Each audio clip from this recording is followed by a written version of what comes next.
পৃথিবীর ইতিহাসে এমন একজন জালেম দেখাতে পারবেন না যে জালেম জুলুম করেছে আর তার প্রায়শ্চিত্ত তাকে দুনিয়াতে পেতে হয়নি। পৃথিবীর ইতিহাসের সর্বপ্রথম জালেম, মানব সভ্যতার মানব ইতিহাসের সর্বপ্রথম জালেম ছিল কাবিল।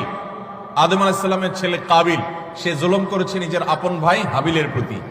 আল্লাহ তাআলা তার মুখ উন্মোচন করে দিয়েছেন, তাকে অপমান অপদস্থ করেছেন, তার এই কুকর্ম আল্লাহ তাআলা ফাঁস করে দিয়েছেন। এটি ছিল আল্লাহর পক্ষ থেকে তার জন্য দুনিয়ার শাস্তি, আখিরাতের শাস্তি তো আছেই।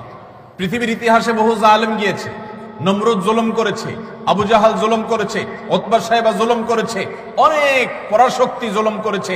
আল্লাহ তাআলা তাদের প্রত্যেককে অপদস্থ করেছেন, অপমান করেছেন, তাদের মুখ সম্মোচন করেছেন, তাদের শাস্তি দিয়েছেন। তবে আল্লাহ ছাড় দেন।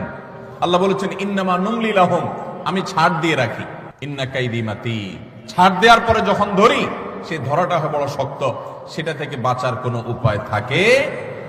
জুলুম এমন অপরাধ, কোন মুসলমান যদি কোনো হিন্দুর প্রতি জুলুম করে, কোন নামাজি মানুষ যদি কোনো বেনামাজির প্রতি জুলুম করে, কোন ধার্মিক মানুষ যদি কোনো অধার্মিক মানুষের প্রতি জুলুম করে, তারপরও আল্লাহ তাআলার সাহায্য ওই মাজলুমের প্রতি থাকে, হোক সে অমুসলিম, হোক সে অন্য ধর্মের মানুষ।